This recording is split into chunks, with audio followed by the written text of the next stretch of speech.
देखिए हम chapter number कौन सा पढ़ने वाले हैं। यहाँ पे चैप्टर नंबर जो है हमारा, यहाँ पे चैप्टर नंबर 7 कौन सा है, 7 नंबर, जिसमें प्राणियों के संरचनात्मक संगठन के बारे में पढ़ेंगे। प्राणियों की संरचनात्मक संगठन के बारे में इसमें सबसे पहले जो है इसकी हम परिभाषा देख लेते हैं कि क्या होता है। परिभाषा, जो कोशिकाओं का समूह होता है। संरचनात्मक संगठन के अंतर्गत हम क्या पढ़ते हैं, ऊतक के बारे में पढ़ते हैं। किसके बारे में पढ़ेंगे, वो ऊतक के बारे में पढ़ेंगे। ठीक है, किसके बारे में पढ़ा जाता है, ऊतक के बारे में पढ़ा जाता है। तो इसमें इसकी परिभाषा देखते हैं तो कोशिकाओं का जो समूह होता है उसको बोला जाता है ऊतक कहा जाता है। सिंपल सा, जितने भी कोशिकाएं पाए जाएंगे उसके जो समूह होते हैं उसी को बोला जाता है ऊतक।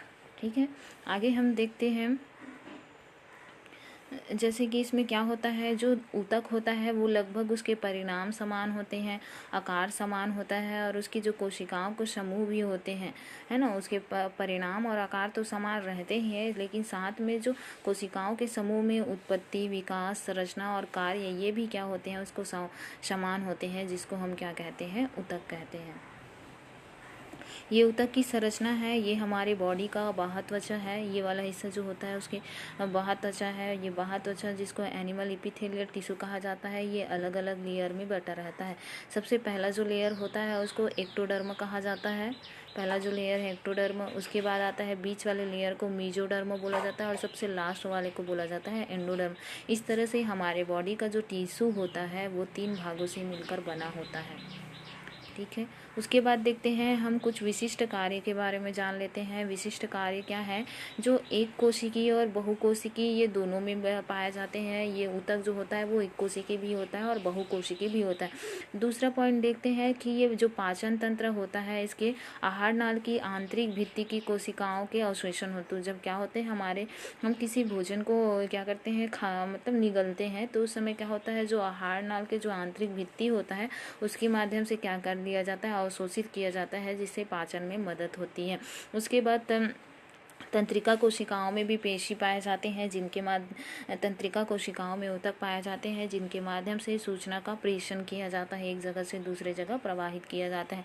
पेशियां है, पेशी गति है, जिसमें आरेखी पेशी और रेखी पेशी आ जाते हैं, जिसमें क्या होता है, पेशियों के माध्यम से हम अपने हाथों को, पैरों को या पूरे बॉडी को मूवमेंट कर सकते हैं, है ना। गर्दन पे, घुटनों पे, ये सब जगह क्या पाए जाते हैं, पेशियां पाए जाते हैं, जिसकी वजह से हम अपनी बॉडी को आसानी से मूवमेंट करा सकते हैं। ये जो गति होता है वो पौधों में भी पाया जाता है। उसके बाद त्वचा की कोशिकीय प्रतिरक्षा है, तो ऊतक को उपस्थित होने पर क्या होते हैं कि पूरे जो बॉडी है उसको सुरक्षा, प्रतिरक्षा प्रदान करने के लिए काम आते हैं। संवेदना ग्रहण करने के लिए, तो ये क्या होते हैं, जैसे कि फॉर एग्जांपल कोई अचानक से आप सुई चुभो दिया गया है ना, या चींटी वगैरह काट दिया गया है, तो तुरंत क्या होता है, वो हमारे ब्रेन को, मस्तिष्क को सूचना देता है, और सूचना देने के बाद वो फिर से जाके तंत्रिका तंत्र के माध्यम से हमारे बॉडी को सूचना देता है, और बॉडी को सूचना देने के बाद संवेदना को ग्रहण किया जाता है। इस तरह से पाया जाता है। नेक्स्ट पॉइंट देखते हैं हम, जंतु ऊतक। जंतु ऊतक इस तरह से पाया जाता है, जो फर्स्ट वाला जो है यहाँ पे ब्लड का है, ये इपिथेलियल टिश्यू है, ये बोन टिश्यू है, और ये तंत्रिका टिश्यू है। इस तरह से पूरा ये क्या होते हैं, अरेंज रहते हैं। श्रम विभाजन किसको बोला जाएगा, श्रम विभाजन है तो श्रम विभाजन पेपर में पूछा जाता है कि श्रम विभाजन क्या है। जब कोई भी कोशिका के जो समूह होता है वो अपने कार्यों का विभाजन कर देता है ना। सिंपल सा विभेदन वहाँ प्रक्रिया है जिसमें क्या होते हैं, कोशिकाओं के जो समूह होते हैं, समूह के अंदर क्या होता है, कार्यों का विभाजन किया जाता है। या नॉर्मल शब्दों में बोल सकते हैं, कोशिकाएं के जितने भी समूह होते हैं वो अपने कार्यों का क्या कर लेते हैं, विभाजन करते हैं कि आप ये काम करोगे, आप ये काम करोगे करके पूरे कोशिकाएं आपस में कार्यों को बांट दिया जाता है।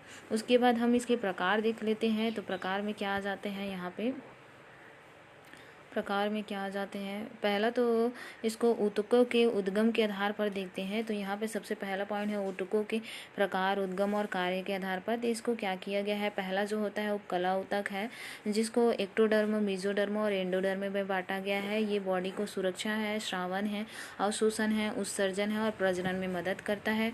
संयोजी ऊतक है जो मेसोडर्म में पाया जाता है, जो क्या करता है, बॉडी को जोड़ने का, सहारा देने का, भंडारण का, सुरक्षा का और स्थानांतरण का काम काम करता है। पेशी ऊतक है जो मेसोडर्म में पाया जाता है और शरीर के अंगों को गति और प्रचलन प्रदान करता है। तंत्रिकी ऊतक है जो एक्टोडर्म में पाया जाता है और तंत्रिकी आवेग के द्वारा अंगों का नियंत्रण करता है। इस तरह से ये क्या होते हैं, ये ऊतकों का कार्य होता है, जिसको आगे चल के हमको 4 ऊतकों के बारे में पढ़ना है।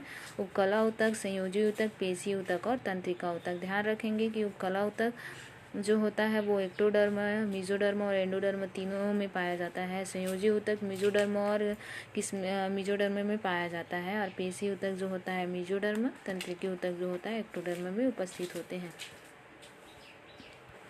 ठीक है, इस तरह से ये पूरा डायग्राम चलता है।